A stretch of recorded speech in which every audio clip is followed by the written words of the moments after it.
नमस्कार, जोहार। आप सभी देख रहे हैं जीटी रोड लाइव। मैं निशा नायक। क्या मैं जल्दबाजी कर रही हूँ? एक उधेड़ बूंद सी चल रही है। मैं क्या कहना चाहती हूँ? एक फिल्म है और है एक तंत्र सत्ता का। मैं किस बात पर करने बैठी हूँ पता नहीं। मैं यह सोच रही हूँ कि धुरंधर जैसी फिल्म सराहने वाले राष्ट्रवादी लोग क्या सतलुज देखेंगे? देखेंगे तो किसे दुश्मन बताएंगे?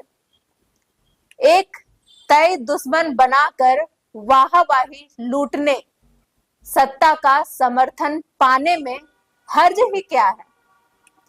तभी एक सवाल और उचक कर सामने आता है कि क्या हम किसी आकांक्षा में इस नैरेटिव के साथ है, या क्या यही हमारा अपना नैरेटिव बन चुका है, या फिर किसी डर में हम इस नैरेटिव के साथ है।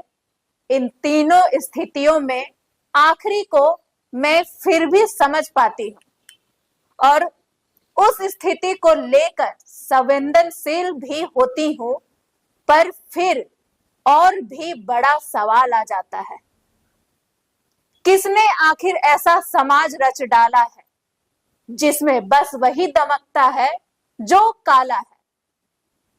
बहरहाल हम क्यों यह फर्क नहीं कर पा रहे हैं कि हिंसा करना, उसे जायज ठहराना और बेहद संजीदा तरीके से हिंसक जयदातियों की बात करना कितनी अलग बात है। दुश्मन तय कर दिए, उसके प्रति हिंसा दिखा, तालियां बजवाना राष्ट्रवाद नहीं है।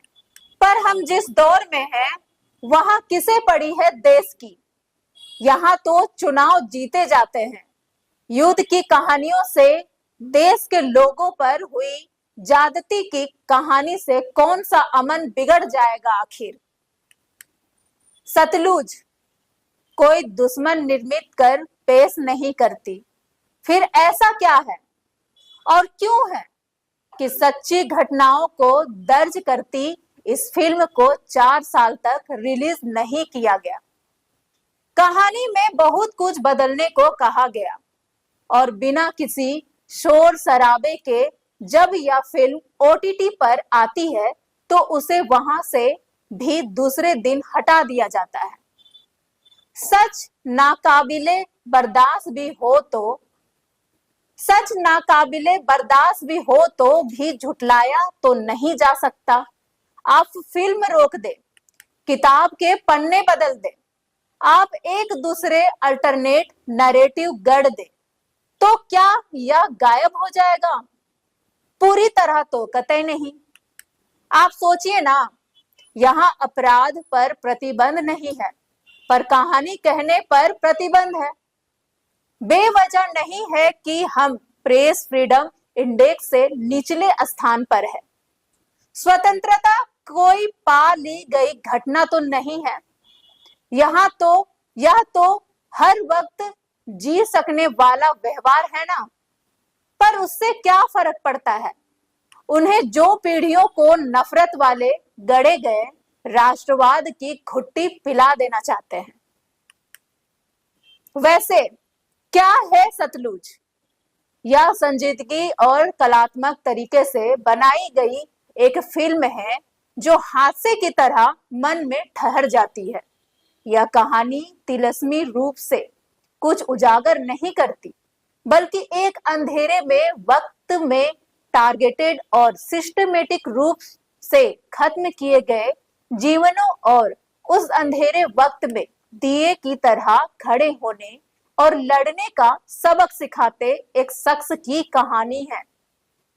हनी त्रेहान द्वारा निर्देशित दिलजीत दोसांझ, कंवलजीत सिंह, अर्जुन रामपाल, गीतिका, विद्या और तमाम कलाकारों की बेहतरीन अदाकारी वाली यह फिल्म उस टीस का एहसास कराती है। इसका घाव बहुत पुराना है जिसे ढक तो दिया गया, पर जो भरा ही नहीं कभी। इस फिल्म को देखते हुए इस सच को ढूंढते हुए राजेश जोशी की मारे जाएंगी कविता बार बार जहन में आती रही। जो इस पागलपन में शामिल नहीं होंगे मारे जाएंगे, कटघरे में खड़े कर दिए जाएंगे। जो विरोध में बोलेंगे, जो सच सच बोलेंगे, मारे जाएंगे।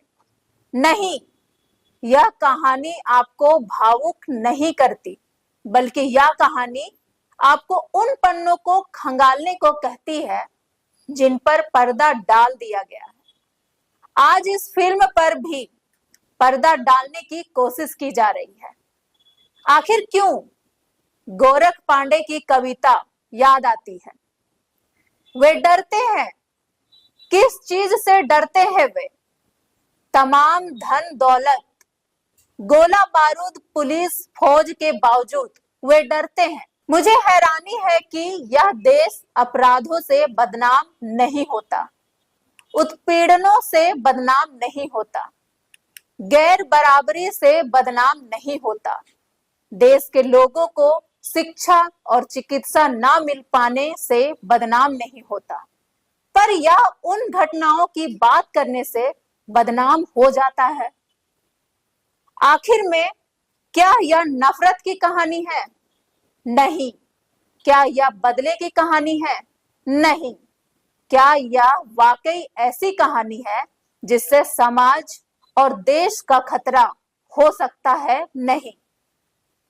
फिर ऐसा क्या है कि जिस समाज में हिंसक और कम तरीका एहसास कराने वाले जोक तो चटकारे लेकर सुने जाते हैं, वहां एक संजीदा कहानी सुनी देखी नहीं जा सकती? इतिहास में रहना बुरा हो सकता है, पर इतिहास को जानना बुरा नहीं हो सकता है। और यदि गलत इतिहास परोसा जा रहा है तो व्यूअर को उसे करेक्ट करने की जहमत उठाने दीजिए। स्क्रिप्ट स्वाति ने लिखी थी, हम उनके आभारी हैं। पर अब हमें आज्ञा दीजिए और आपसे आग्रह है कि हमारे इस वीडियो को ज्यादा से ज्यादा लाइक, शेयर, कमेंट कीजिए। फेसबुक पर नए हैं तो पेज को फॉलो कर लीजिए। जय हिंद, जय भारत।